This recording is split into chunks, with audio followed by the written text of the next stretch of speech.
Video के नीचे दिए हुए इस लाल रंग के सब्सक्राइब बटन को दबाइए और जुड़ जाइए पवन सिंह न्यूज चैनल से, ताकि आपको पवन सिंह से जुड़ी हर खबर मिलती रहे बिल्कुल फ्री। नमस्कार दोस्तों, आप सभी लोगों का स्वागत है हमारा चैनल पीएस फैंस क्लब में। दोस्तों आप सभी लोगों का वीडियो में स्वागत है। वीडियो में लास्ट तक बने रहिएगा। उससे पहले अगर चैनल पे नए हैं तो सब्सक्राइब करके बेल वाले आइकन को ऑल पे सिलेक्ट कर लीजिएगा, ताकि ऐसी और पावर स्टार पवन सिंह से जुड़ी लेटेस्ट वीडियो देखने के लिए मिलते रहे।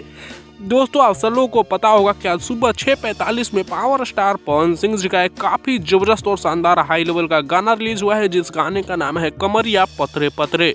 दोस्तों इस गाने को गणनायक फिल्म्स पे आज सुबह में 6:45 पर रिलीज किया गया है और गाना काफ़ी ज़्यादा तहलका मचा रहा है। हालांकि ये गाना वायरल होने के कारण इस पर कुछ असर दिख रहा है थोड़ा बहुत।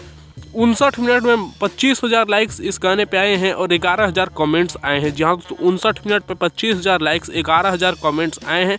जिस गाने को गाए हैं पवन सिंह जी, शिल्पी राज, और जिस गाने को लिखे हैं रोशन सिंह विश्वास, म्यूजिक प्रियांशु सिंह जी का है। तो आप लोग अभी तक इस गाने को अगर नहीं सुने हैं तो गणनायक फिल्म्स के यूट्यूब चैनल पर जाइए, गाने को देखिए और ज़्यादा से ज़्यादा शेयर करिए। वैसे आप लोगों को ये गाना कैसा लगा, आप लोग अपना राय नीचे कमेंट्स में दीजिएगा। इस वीडियो में इतना ही, मिलते हैं नेक्स्ट वीडियो में नए अपडेट के साथ। तब तक के लिए बने रहिएगा आप हमारे चैनल पीएस फैंस क्लब के साथ।